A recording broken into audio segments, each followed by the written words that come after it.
Hello everybody, welcome to Red Tool House. Today we're going to do some Appalachian engineering and we're going to do some alterations to our Norwood Mill here. So we've got a project that's going to need these modifications to make things go smoother. So come along. So I'm here at our new sawmill shed location, and you may be saying, Troy, it's awfully sunny to be a sawmill shed. And I would say, yes, you're right. Obviously there's no structure. We haven't gone up yet with our structure. But we're at that point where we want to start milling our posts for our post and beam construction of this shed that's going to be, I believe it's 40 feet long and 10 feet wide. So what we want to do for post and post beam construction, we want to have our posts, and I think these are going to be 6x6. I have to go back and look at my drawing. 6x6s that you want to center the pith or the heart of the log in those posts. That's the best way to maintain trueness of that post as it starts to dry out.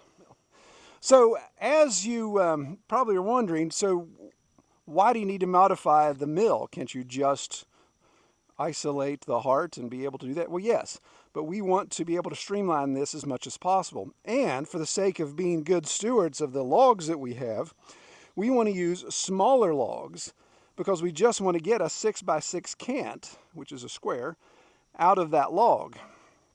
And if you imagine a juvenile tree, or any tree for that matter, the way they grow, the heart can be located a different distance from the edge or the bark of the log, from one end to the other.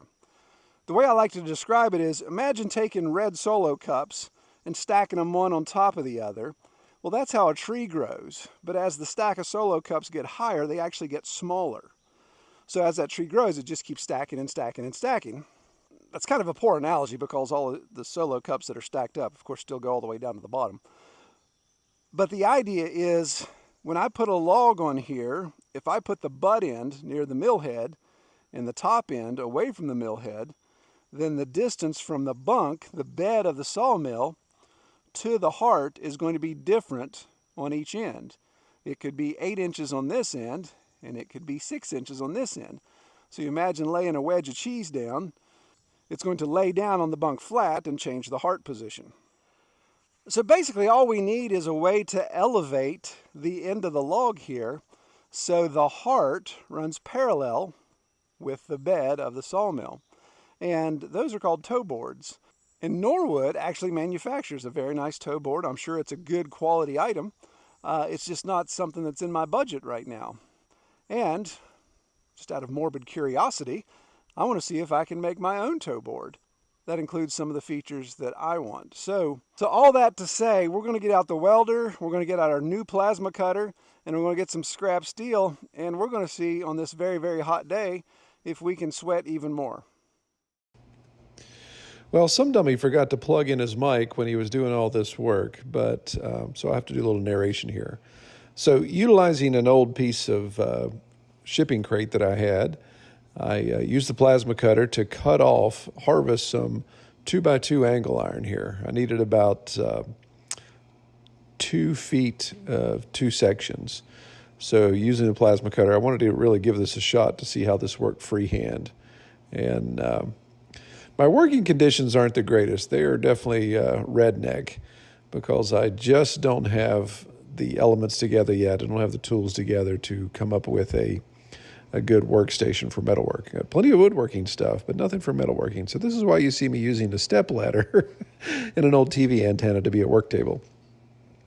But with the angle iron, just cutting it to length, again, using the plasma cutter to get the lengths that I needed there, and using my speed square for a straight edge. The plasma cutter has this little, you can kind of see it there, has a little tiny ring that clamps onto it that gives you a guide.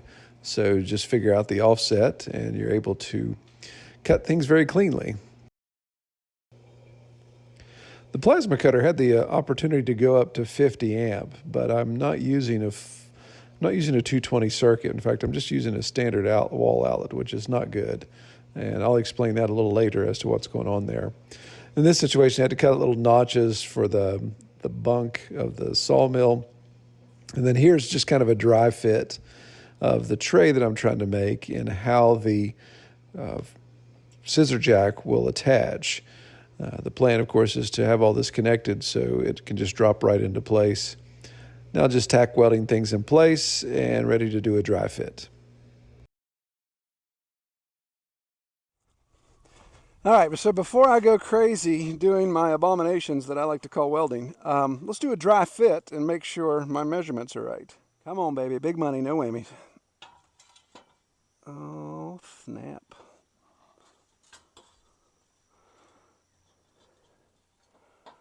Man, you know, that sometimes I scare myself. Oh, I even brought my Sharpie with me to mark my bolt holes. Man, talk about forward thinking.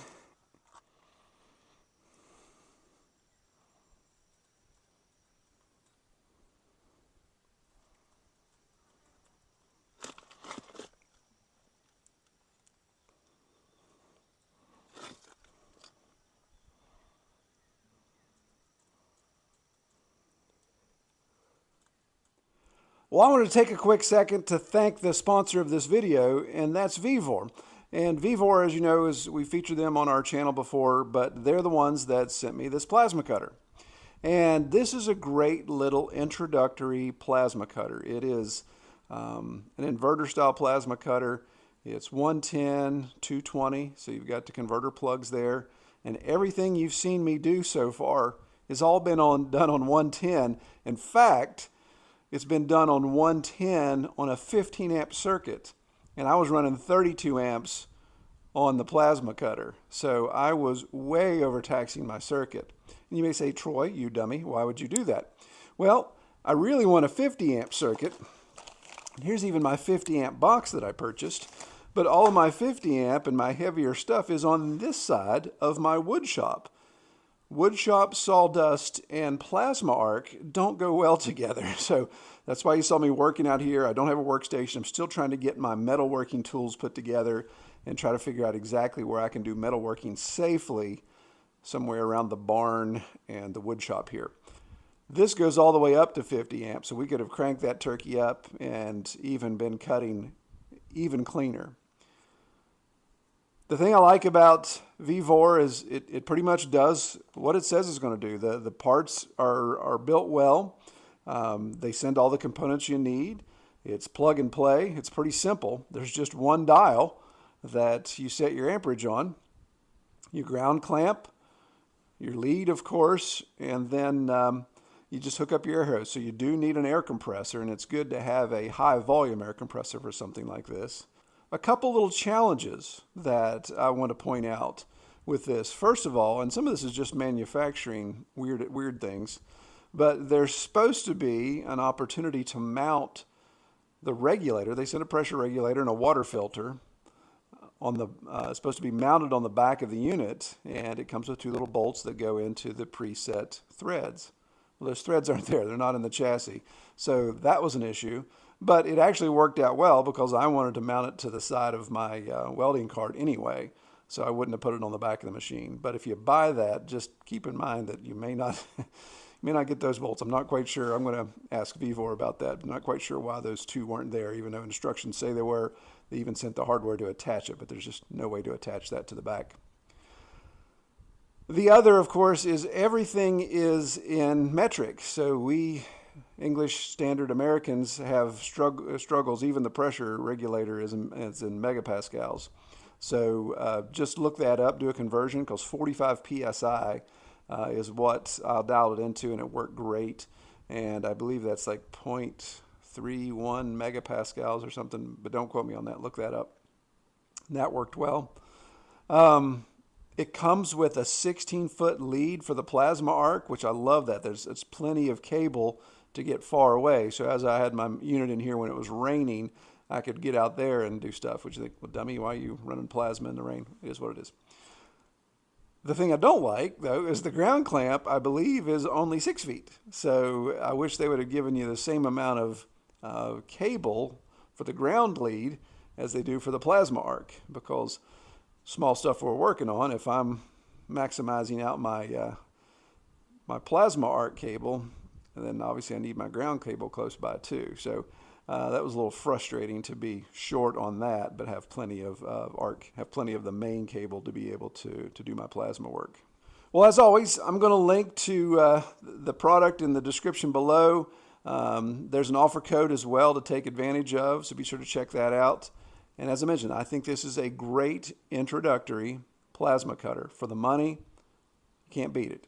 And all the tools that I've gotten from VEVOR so far, still working, still doing great. So I've been pleasantly surprised with the quality of the tools. All right, let's get back to our project. So here's something exciting. I think this is the first time, oh, I'm getting too old, I've ever been able to work with a piece of clean steel. So this is a piece of 1/8 inch plate, and I got this down at West Virginia Steel. Shout out to those guys hooking me up with this piece of cutoff. And I believe this is somewhere around 24 by 24. 24 by 24 and a half. So this 1/8 inch plate is going to be the top part where the jack sits. Whoo, that's still hot. Feels good on the old backside. So we'll cut an 11 by 7 piece, put it here, so then our jack can rest nicely on it. And we'll probably even reinforce underneath. We'll see. We'll see what kind of flex we get out of it. But, you know, if the guys, if I had a big shear, 1/8 inch would be nothing. But this plasma cutter should make quick work out of this. So I'm just going to do an 11 by 7 rectangle here. I think my gloves are a puddle of water right now.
All right, so got that in there, and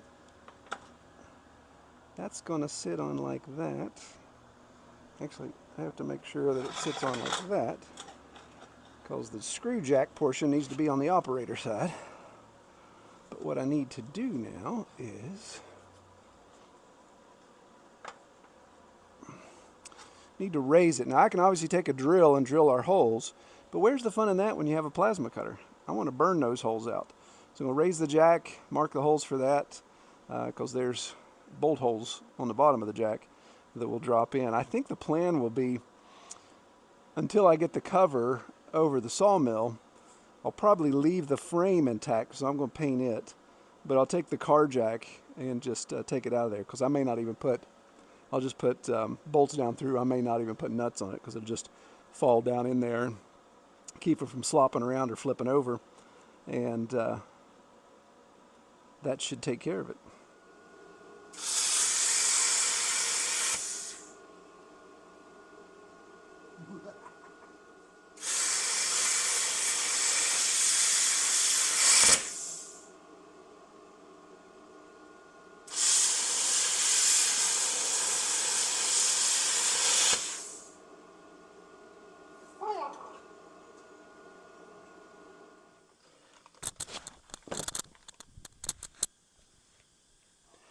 So these are actually leftover bolts from the sawmill. You may say, wait a minute, are you supposed to have leftover bolts? Well, I'm saying we are. The thing's been together for 4 or 5 years now, so. Okay.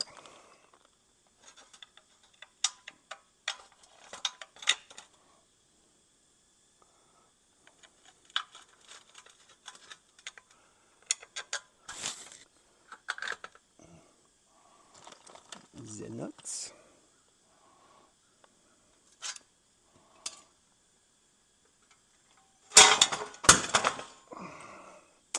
Okay. Maybe we should hold on to it next time.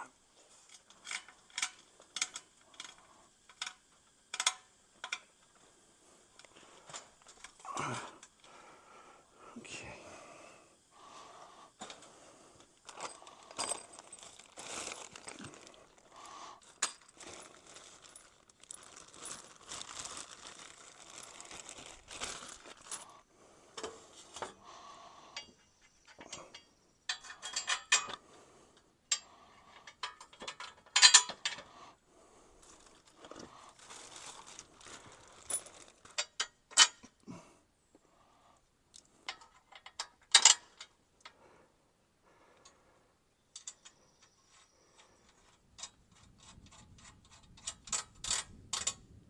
Yep, that's gonna work. Need to grind down my edges a little bit there so I can get the nuts to bite on well.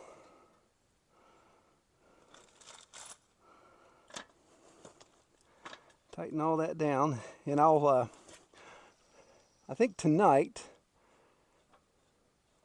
I'm gonna get this spray painted, and then I'll show you how my plan is to raise and lower this easily when there's a log on the deck. So while you guys are sleeping, I'll take care of that.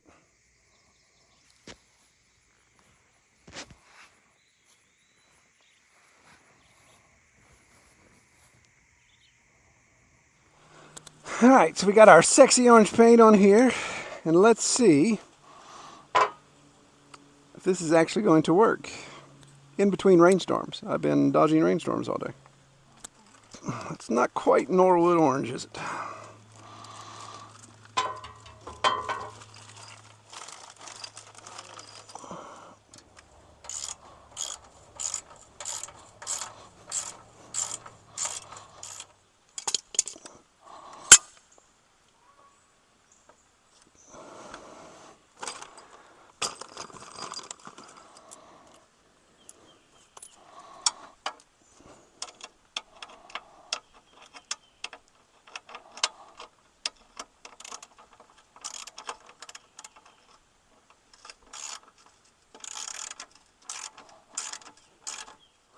All right, so we got it mounted there. And to raise and lower this, I've just taken just a, what are these things even called? Daggone it. Just a crank with a swivel, socket swivel, and a 13/16. And we'll be able to run it down.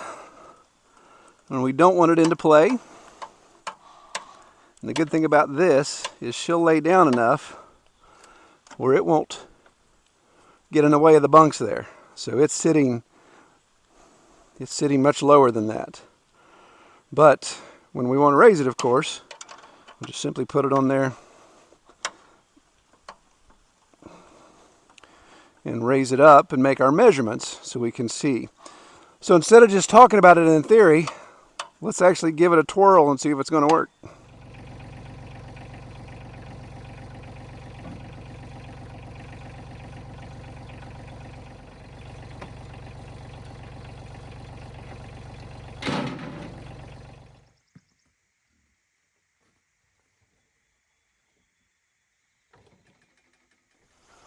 Okay, so obviously you never know until you get something put together and set up. So my first log would be a standard size log. I think this is 8 feet 6 inches, maybe a little bit, almost 9. I'll grab my tape here in a second. But looking at it, barely comes in contact with the jack. So I could move this back. That's the beauty of this setup, of course, is I could move it back. I wanted to be in front of my vertical support, but I could be back here if I need to. So I could move that back when I'm dealing with logs that are exactly 8 feet or so. But I got enough here to jack it up. Let's do a test. I'm going to show you how I actually measure to get a good accurate measurement of where the heart is. So a quick way to measure this would be just to take the blade and line it up to the heart, and that would give me a reference, and then I could raise the carriage, go to the back of the log and lower the blade and line up the heart and see what my difference is. Or I could simply do this.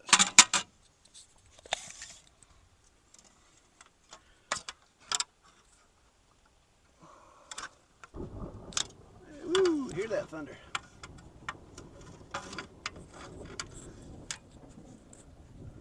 That heart is 5.5, and this heart is 4 3/4.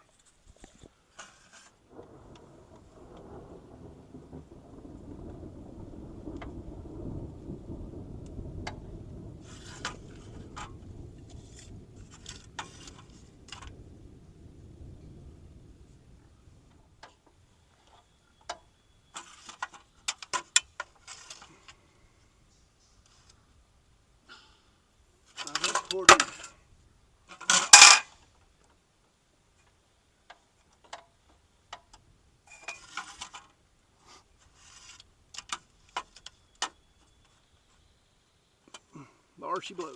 5.5. 3 hours later. So a big frog choker came through, so I had to step inside the shop for a bit. But just want to point out that with this being offset the way that it is, being centered, as we raise the jack, of course I've got this support here. So that will allow me to accommodate multiple diameter logs, it looks like. So even if I have a much bigger log, this will be centered, so it'll line up better. But even on the small logs, because of the little shoe here, and actually just because of this arm, it will allow me to get the height that I need.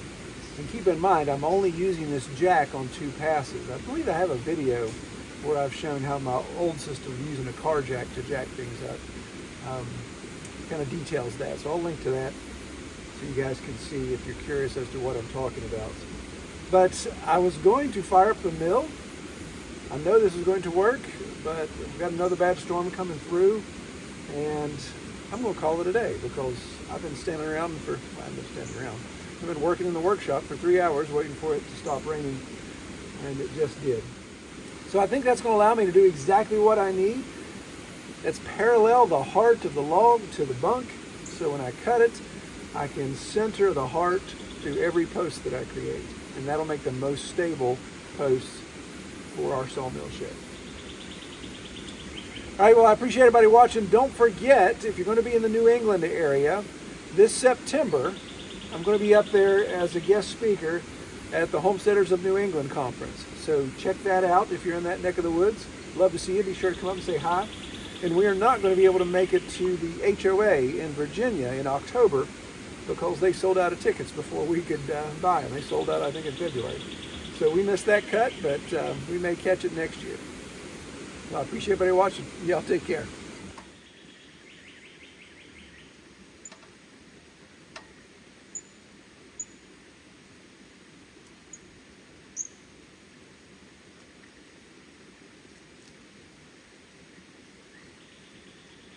Jacking around all day.